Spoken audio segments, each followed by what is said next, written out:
Hello, everyone, and welcome back to the NanoBlitz Football Podcast. I'm your host, Ben Edelman, and today we got not a big trade in the NFL, I would say, but we definitely have a trade, and in a quiet offseason like this really changes the future for a lot of teams. Many of you will have already heard about this, but Baker Mayfield was recently traded to the Carolina Panthers in exchange for a 2024 fifth-round pick. So really not that much given up, but Baker, he was kind of, if we're going to be honest, he was kind of screwed by Cleveland when they traded for Deshaun Watson and kind of threw him under the bus. He finally gets his way out of Cleveland and goes to a team in Carolina where he honestly projects as the number one quarterback on that roster. And as you guys know, I'm a Carolina Panthers fan, so I'm going to have a little more interesting perspective on this than most people. But yeah, let's get right into the episode. Starting off, this overall trade for Cleveland, Cleveland, you drafted this guy at the number one overall pick. He's shown promise in the past. You trade him for a fifth-round pick in 2 years. Here's the thing with Cleveland. They kind of couldn't do that much. I don't think they could have gotten that much more in return just because they absolutely had no leverage in this trade. I think we should go back to saying that trading for Deshaun Watson was more of a mistake than this trade for Baker Mayfield because they kind of had to do this. Baker was just going to sit on their roster making $17 million per year and not playing even if Watson was suspended. He said he was not going to play, rightfully so, considering what the organization showed to him, how disloyal they were to him. But he would have just been sitting on the roster. Other teams knew that Cleveland really wasn't going to be able to get anything out of this, so Carolina comes in, their quarterback-needy team. They have Sam Darnold, who was absolutely terrible last year, and then they have Matt Corral, someone they drafted in the third round this year, who really probably not ready, if we're being honest, quite yet. He has a lot of potential, but I wouldn't say he's quite ready yet. So you bring in someone like Baker Mayfield, who immediately is the best quarterback on the roster. I don't even think there's a question about that, to be honest. Sam Darnold was atrocious last year. Matt Corral is not going to be that good stepping in right away. Baker Mayfield is someone who has shown great potential in the past. Last year, we all know he wasn't the best quarterback last year. He led his team to a 6-8 record when he was playing.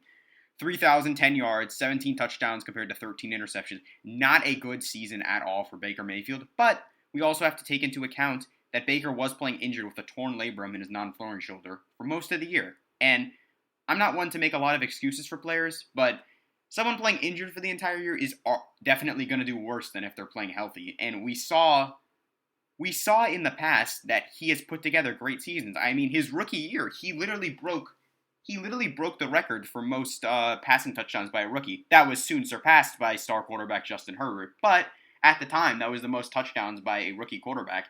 And he dragged a Cleveland team that was 0-16 the previous year to a 6-7 record when he was playing. That's phenomenal to take a team that went 0-16 and then go 6-7. It's actually insane that he was able to do that. And then 2019, he slumped off again with throwing 22 touchdowns compared to 21 interceptions. I would argue that was even worse than this previous year. Absolutely terrible. 6-10 record. Then in 2020, he bounces back again with 3,500 yards, 26 touchdowns compared to only 8 interceptions. And he not only leads Cleveland to the playoffs, but he wins on the road against division rival Pittsburgh Steelers and goes to the divisional round for Cleveland, I think the first time since the 1990s. So an absolutely phenomenal season for Baker, and then obviously he follows it up with this atrocious season from the past year, which really is not as bad as people make it out to be, but we got to be honest. He did not play good last year. I know he was injured, but he did not play good last year. But going back to what this means really for the Carolina Panthers. I'm not going to even say that there's going to be a three-way quarterback battle because I think Baker already has the spot. Obviously, he doesn't have it locked up. He still has to prove himself in training camp. But I think he kind of has it locked up. And even if you want to say there's a quarterback battle, I don't really think Matt Corral is in that quarterback battle. I think it's mainly between Sam Darnold and Baker Mayfield. And I do think Baker Mayfield will win out on that, but it's something to at least consider.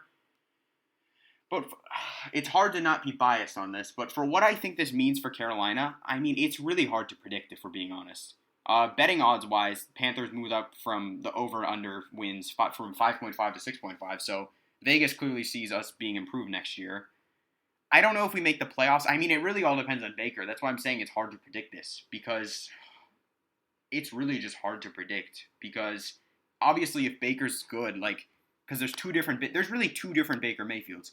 There's Baker Mayfield of 2018 and 2020, where he looked like a top half quarterback in the league, a top 15, even top 10 quarterback in 2020.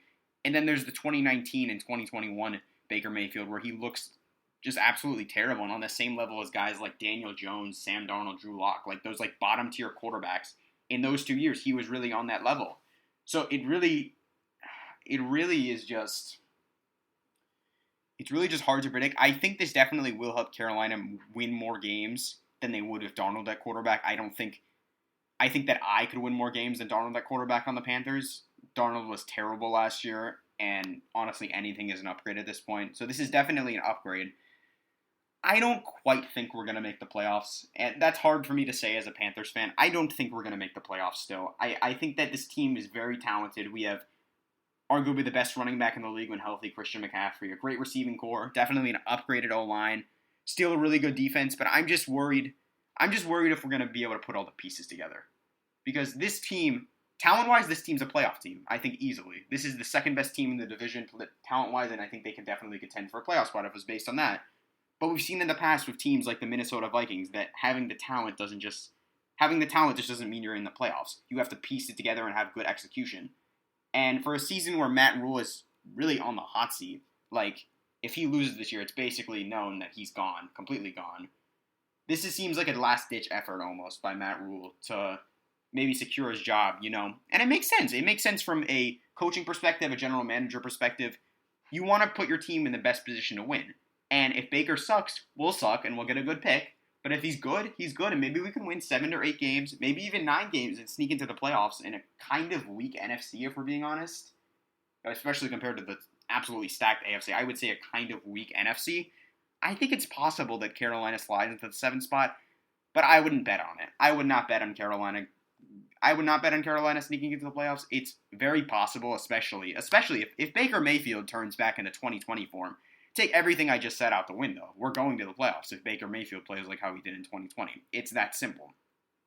I mean, 26 touchdowns and 8 interceptions is phenomenal, along with 3,500 yards. If he plays like that, surrounded with weapons like Christian McCaffrey, DJ Moore, Robbie Anderson, who I'm not even sure if he's going to retire or not. Robbie, you doing good, buddy? Robbie Anderson, Terrence Marshall. We have an upgraded O-line, as I said before, defense. This team could sneak into we could sneak into the playoffs. I don't think it's going to happen. As I said, I'm kind of just repeating myself. I don't think we're going to sneak into the playoffs. So overall, I think this is definitely a huge win for the Carolina Panthers. It's a low risk, high potential reward for the Panthers, and those are always the type of trades that end up working out. And moving on to the Cleveland side of the trade, there's not too much to talk about this. But, Cleveland, you trade 3 first-round picks as well as other assets and pay $230 million fully guaranteed to Deshaun Watson. And we don't even know if I think he's going to be suspended all of next year, honestly. And I think that a thing that a lot of people are overlooking about Deshaun Watson potentially being suspended all of the 2022 to 23 season is the fact that would mean Deshaun Watson has not played a game of NFL football in literally 2 years because he sat out all of last year with the Texans because he just didn't want to play for them. And I think that specifically, obviously his crimes he committed is going to come back to bite him, but I think that is also going to come back to bite him because we've seen in the past that players who take this amount of time off, they're usually not the same when they come back. I mean, let's look at Le'Veon Bell. He sat out all of the 2018 season, and he comes back in 2019. He simply wasn't the same player. And yeah, you can attribute that to a worse O-line on the New York Jets, but it really hurts a player to not play for that long. Even 1 season, nevertheless 2. I mean, that's literally, think about it. All of the people he's versing have, you still get, the conditioning and stuff. You still get the conditioning and stuff, but you don't get that experience that everyone else is getting. And I think it really takes a toll on a player if they don't get to play the sport that they've been playing their entire life for 2 seasons as a professional athlete. I mean, think about it even on a high school level or a college level. If you don't play for 2 years, even if you're not a star player, you're not going to be as good when you come back. And I think that's a definite worry that people are underestimating about Deshaun Watson. Not to mention that he's just probably not going to play all of next year, which leads me to my next point of Jacoby Brissett now is the de facto quarterback 1 in Cleveland, considering that Watson's going to get suspended. And I mean, you could have worse. You could have worse. I'll say that. Jacoby Brissett is not a good quarterback. He is not a starting caliber quarterback. Solid backup? Yeah. But if you're asking him to start all of next year, you should not be expecting to go near the playoffs, nevertheless make it. Jacoby Brissett, he'll win you 4 to 5 games, maybe 6 or 7 of that roster, but they're not getting near in the playoffs, especially with that stacked conference and division.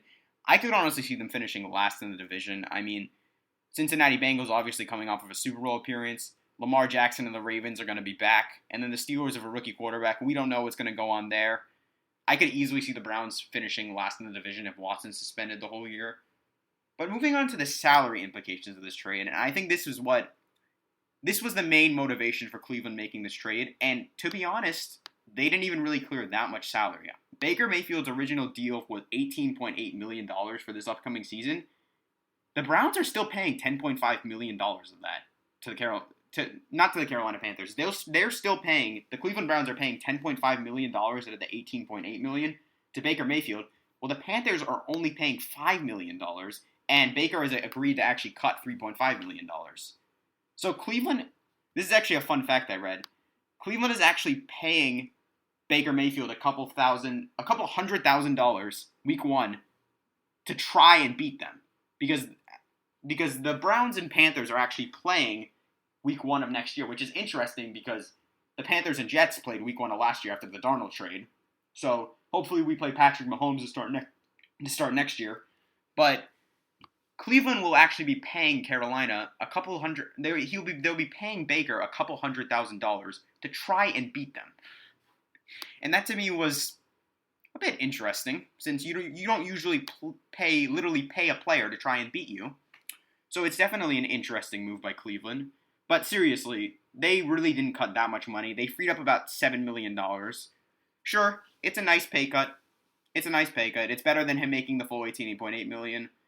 But it's still not ideal, I would say, if I was Cleveland. Which is why you already know going into this video, if you saw the details of the trade, this was going to be it's just an overall L trade for Cleveland. I don't know if I would give it an F, but probably like a D, because they had to do it. They had absolutely no leverage.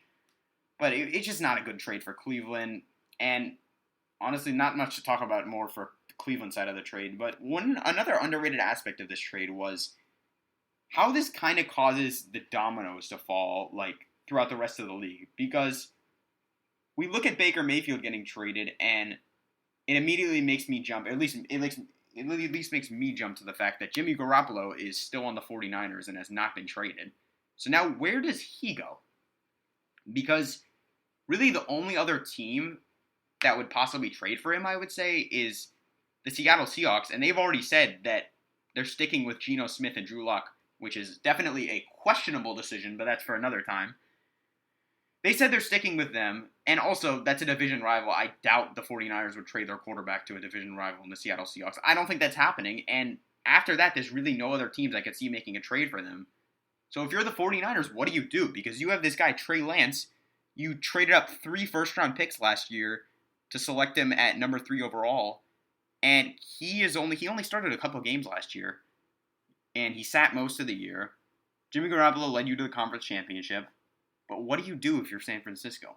Do you keep Jimmy G and just start him next year? Or do you wait for... What I would personally do if I was the 49ers is I would probably hold on to Jimmy G and wait for the first couple of weeks of the season.